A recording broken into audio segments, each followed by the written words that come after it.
Hello and welcome to a new series I want to do, and I'm going to call it MoviePass Adventures. Which, if you don't know what MoviePass is, you get a little card, and for $10 a month, you get to see one movie a day for the whole month. And the first one that I saw was actually the new Star Wars movie, the Han Solo one. Now, there's a few points I want to cover. I'll save most of the spoiler stuff to the end, because this one I can do it for. Some of the other movies, it's going to be hard to do that. So, the first thing I wanted to mention was just seeing new people play old characters. It's a little strange at first. Now, some of them do it well. I think the guy that did Lando was pretty spot on to what he was supposed to be. But the guy that did Han Solo, once in a while, I kind of felt like it wasn't quite Han Solo, but it was close enough. Besides that, the movie itself has strange production to it. It went from one set of directors to a new director who ended up refilming about 70% of the movie. And you kind of can tell which parts are from the first directors because they wanted it to be more of a comedy, and you can tell some of the parts from their direction. They kind of stand out, but at the same time, it's coherent enough. Now there's a lot of things you kind of feel like they're just throwing stuff in. It's like, oh, you saw that movie over there? Well, here it is, like his dice. You don't. I don't remember that in 4, 5, and 6, but they showed it in 8, so they threw it in this one, which now I guess you can get into the spoiler section. They showed how he got his last name, which I didn't need to know that. I thought his name was just his name, but apparently he got his name because he was by himself. Yeah, he didn't have a family. So the guy said, "Oh, Han Solo." I guess I think that was a scene from the original directors because it was kind of off. I guess you can say compared to the rest of the movie. Moving on from that, it shows how he met Chewbacca, which I thought was done well. Chewbacca was like a beast in a cage, and he was sent in there to be tortured and killed. But he ended up working with Chewbacca because he could speak the Wookiee language, and he set up a plan for them to escape. Makes sense. He's never spoken that language again after this movie, so maybe he did it just to show that he could. He doesn't even speak it for the rest of this movie, let alone the next movies. I guess it makes him seem like he has a better connection. But going on from there, there's a scene that I always wanted. It was in one of the old, I think, Shadows of the Empire or something, where there's a whole level in the game where you're on a train and you have to work your way up the train.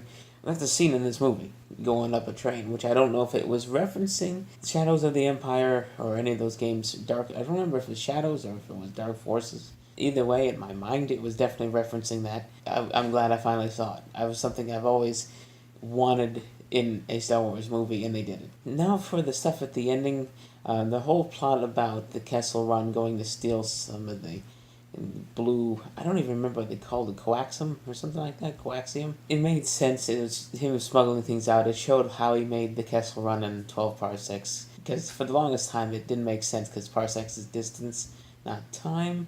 But then they showed that it actually meant distance because he took a shortcut through a cloud or whatever and passed a squid into a black hole. Once again, it's one of those things that's going back and it's like, oh, they said this thing that didn't make sense. Oh, now it makes sense. Oh, they had this thing from before. Oh, this is what it was. It's just like this movie was like a catch-up movie. Because when I rank it in on the new ones, when I'm ranking all of them across, because there's actually 11 full-length movies. People don't count the cartoon one because technically the cartoon one was taken out of the TV series, but I count that one. Out of the 11 full movies that were in theaters, I keep a lot of the new ones in the middle someplace. This one's going to be like a dead middle one. It was good. I never hated one of these movies. But the one thing that I thought really was interesting, which I don't know what they're going to do with this, they kind of set it up to be a series. And you can't have a series of Han Solo movies. The next thing, spoilers again, the end of the movie, he's going to work for Jabba the Hutt. That's pretty much taking place right before episode 4. That's like the events before.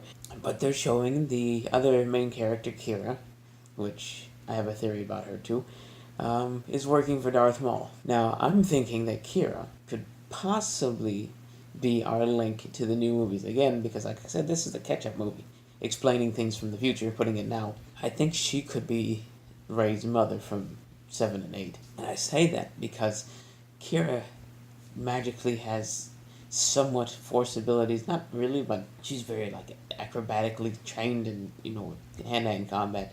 Kind of like how Rey was in number 7. She also kind of looks like her, has the same sort of accent. But it's like she's working for Darth Maul. And I'm thinking maybe Darth Maul can teach her, and then that leads into the future, which who knows where that goes from here. But the fact that they're showing Maul makes me think that the next few movies are going to be like a Maul series. Because unfortunately, I didn't quite like how they showed Maul versus Obi-Wan in the Rebels cartoon. It was just, it had big build up and then a whole bunch of nothing. So that ruined that. We can't see that in the movie.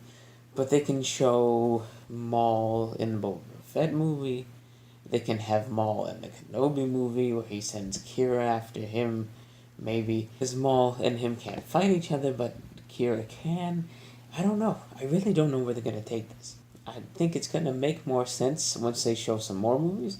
Like I tell a lot of people with Episode 8. Episode 8's going to make more sense when they show Episode 9. People are hating on 8 before they know how it's supposed to end.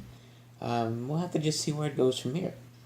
And yeah, if you haven't seen it, it's worth going to see. I'm kind of sad that it hasn't made its budget back, but then again, they filmed it twice. So if they had only filmed it once, it would have made profit. But since they filmed it twice, it's having a hard time catching up. It is what it is. But until next time, have a great day.